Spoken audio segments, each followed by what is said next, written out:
जी, अस्सलाम वालेकुम। अच्छा, वो कहते हैं ना कि मोहब्बत में किसी चीज़ की गारंटी नहीं होती। कोई किसी स्टेज पे, किसी मोड़ पे थक के आपको छोड़ सकता है। तो सवाल ये है कि अगर कोई शख्स आपके साथ सालों गुज़ारे, आपके साथ एक रिलेशनशिप में हो, आपको उसकी आदत लग गई हो और फिर वही शख्स आपको बोले कि मुझे स्पेस चाहिए, यानी वही शख्स जो माज़ी में आपके मैसेजेस का वेट किया करता था, खुद से आपको मैसेजेस करता था और अब वो शख्स आपको कहे कि मुझे स्पेस चाहिए, तो मुझे एंड द टेक्स्ट ना किया करो। तो इस सिचुएशन में आपको क्या करना चाहिए? फर्स्टली, अब सेकेंडली देखेंगे कि इसके पीछे रीजंस क्या होते हैं। अक्सर लोग ये समझते हैं कि कोई शख्स अगर आपको कह रहा है कि मुझे स्पेस चाहिए तो वो रिलेशनशिप एंड कर रहा है, तो ऐसा बिल्कुल भी नहीं है। अब इसके साथ कुछ ऐसी मिस्टेक्स होते हैं जो आप करते हैं और जिसकी वजह से फिर आपका ब्रेकअप हो सकता है। तो आपने इन तीनों चीजों को ध्यान से समझना है।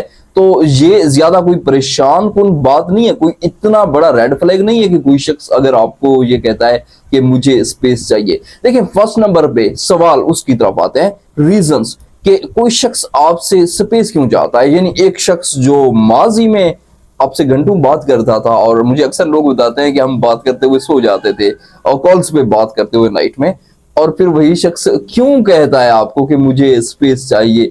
तो देखें, इसकी सबसे बड़ी रीजन ये होती है कि अगर आप इमोशनली उसके ऊपर ओवरलोड हो जाते हैं, मतलब ये कि उसे प्रेशराइज करते हैं कि वो आपसे बात करे, उसे फोर्स करते हैं, उसके साथ ऑल टाइम कनेक्ट रहने की कोशिश करते हैं, टाइम और बिहेवियर के ऊपर बार बार बात करते हैं। तो एक चीज देखें कि रिलेशनशिप का मतलब ये नहीं होता कि आप रिलेशनशिप के ऊपर बात करें, आप कम्युनिकेशन के ऊपर बात करें, आप किसी से टाइम मांगते रहें। तो रिलेशनशिप एक सुकून का नाम है। तो अगर इस सिचुएशन में आप उस इंसान से हर वक्त इसी बात पे बहस करते रहेंगे कि वो आपको टाइम नहीं देता, आपको मजीद टाइम चाहिए, वो आपसे अच्छे तरीके से बात नहीं करता, हर वक्त आप उसको कंट्रोल करने की कोशिश करेंगे, तो क्या होता है कि वो शख्स इमोशनली थक जाता है और फिर वो आपसे कहता है कि मुझे स्पेस चाहिए।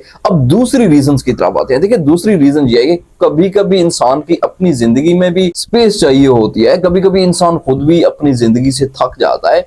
तो ये इसका ये मतलब नहीं कि आप टोटली उससे मैसेज ना करें। इसका मतलब वो शख्स आपको ये समझाना चाह रहा होता है कि हम चैटिंग को थोड़ा सा कम कर देते हैं, क्योंकि इंसान फिर सिचुएशंस में थक भी जाता है। तो इसका ये मतलब नहीं कि अगर आप उसके ऊपर ओवरलोड नहीं हो रहे और वो आपको स्पेस का कह रहा है तो ये कोई ज्यादा हार्मफुल चीज नहीं है कि वो इंसान जो है ना आपको छोड़ने का सोच रहा है। अब एक और चीज आती है कि कोई इंसान आपको स्पेस का कह के साइड पे हो जाता है, यानी वो आपके मैसेजेस सीन करना छोड़ देता है या सीन करके छोड़ देता है, या वो आपसे बात नहीं करता, वो कम्युनिकेशन बंद कर देता है और दिन और महीने गुजर जाते हैं।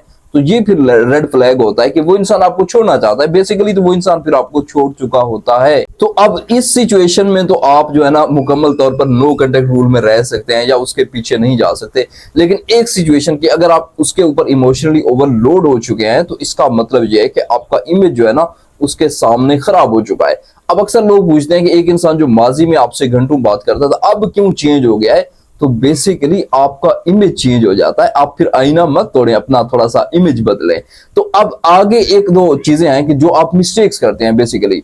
देखें, फर्स्टली अगर आप उसके सामने प्रोटेस्ट बिहेवियर रखते हैं, उससे फाइट करते हैं कि वो स्पेस क्यों चाह रहा है, आप ऐसा कभी होने नहीं देंगे, मतलब आप इस किस्म की लैंग्वेज यूज करते हैं, तो क्या होता है कि वो शख्स मजीद फिर आपसे दूर होता है। मैं पहले बता चुका हूं कि लोग जो है ना आपके इस बहस, इस आर्गूमेंट्स की वजह से दूर जाते हैं। तो अगर कोई शख्स आपको ये कह रहा है कि मुझे स्पेस चाहिए तो प्रॉपर उसको स्पेस दें, बजाय इसके कि आप उसके साथ मजीद लड़ पड़े। अब सेकंड आप मिस्टेक ये करते हैं कि आप उसे इमोशनल ब्लैकमेल करते हैं कि माजी में तो आप मेरे साथ ऐसे हुआ करते थे, तुम अब बदल गए हो। देखिए, याद रखें कि आप ये सोच रहे होते हैं कि आप उस इंसान को रोक दें एक जगह पे, लेकिन जब तक आप अपना इमेज नहीं बदलेंगे, जब तक आप उसे फोर्स करेंगे, प्रेशर में डालेंगे या फिर उसे इमोशनल ब्लैकमेल करेंगे, तो क्या होता है कि वो शख्स फिर कभी भी आपके साथ रुकेगा नहीं। वो कभी भी आपके कहने पे, आपके इमोशनल प्रेशर से कभी भी वो इंसान नहीं रुकेगा।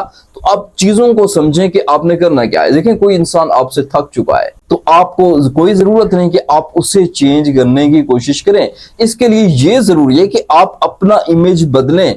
तो जब कोई इंसान आपको स्पेस का कह रहा है तो मुकम्मल तौर पर उसे स्पेस दे दें विदाउट एनी आर्गूमेंट। अब इसके बाद क्या करना है कि आपने मुकम्मल तौर पर खामोशी इख्तियार कर लेनी है। अब 7 डेज बाद, यानी हर वीक आपने एक चीज को रेगुलेट करना है कि आपने उसे अच्छा सा एक मैसेज करना है, थोड़ी सी चैटिंग करनी है, कोई लंबे मैसेजेस नहीं, कोई पैराग्राफ्स नहीं, कोई बहस नहीं, कोई डिस्कशन नहीं, सिर्फ और सिर्फ उसकी जिंदगी के बारे में पूछें और दोबारा अपनी जिंदगी में वापस आ जाएं। और याद रखें कि इन्वायरमेंट जो आप देंगे वो प्लीजेंट होगा, खुशगवार माहौल में बात करें, चिल सीन होना चाहिए इस सिचुएशन में कि जब आप अपना इमेज बदल रहे होते हैं बेसिकली। तो ऐसा ऐसा क्या होता है कि उस इंसान को आपका पिछला वर्जन नजर आने लगता है कि जहां पे आप बहस नहीं कर रहे, आप आर्गुमेंट्स नहीं दे रहे, और वो इंसान क्या करता है कि अच्छा महसूस करता है। लेकिन इस दौरान फिर आप क्या करते हैं कि फिर एक वीक की स्पेस दे दी, तो ये फिर आपका इमेज बेहतर होता है। फिर वो इंसान आपकी इस कमी को महसूस करता है कि आप अच्छे से बात करते हैं, फिर आप पीछे चले जाते हैं। अब इस दौरान आपने अपने आप को कैसे पुरसुकून रखना है? देखिए, आप अपनी रूटीन को नॉर्मली चलाएं साइकोलॉजी के अकॉर्डिंग कि आपकी जिंदगी में कोई भी बड़ा हादसा होता है, कुछ भी होता है, लेकिन अगर आप अपनी जिंदगी की रूटीन को कंटिन्यू करते हैं तो आपकी डिप्रेशन जो है वो कुछ हद तक कम हो जाती है। तो इसको समझते हुए कि आपने वीक में एक बार जाना है, उससे हल्के से अच्छे मूड में बात करके वापस आ जाना है, तो फिर उसी इंसान के सामने आपका जब इमेज बदलने लगता है, वो इंसान जब महसूस करता है कि उससे रिलेशनशिप में फिर से वही सुकून मिल रहा है, फिर से वही मोहब्बत, वही केयर मिल रही है, और सबसे इंपॉर्टेंट कि यहाँ पे कोई लड़ाई नहीं हो रही, यहाँ पे कोई इमोशनली ओवरलोड नहीं हो रहा, तो वही इंसान अगेन से आपसे रिलेशनशिप में रुकना चाहता है, वही इंसान अगेन से आपके साथ एंजॉय करता है, उसे वही पुराना इन्वायरमेंट मिल रहा होता है कि जहां पे वो खुद आपको मैसेजेस करता था, जहां पे वो खुद आपसे बात करने की कोशिश करता था। तो इसके लिए ये जरूरी है कि आप कोई बहस, कोई आर्गुमेंट्स ना करें, जस्ट उसे स्पेस दें और हर वीक उससे थोड़ी सी बात करके चले जाएं, और वही इंसान फिर आपके साथ एंजॉय करेगा। तो यहाँ पे अगर आपका कोई सवाल है तो कमेंट में पिन करें, एंड आई होप कि ये वीडियो आपके लिए वैल्यूएबल रही होगी, और इंशाल्लाह मिलेंगे नेक्स्ट वीडियो में। अल्लाह हाफिज।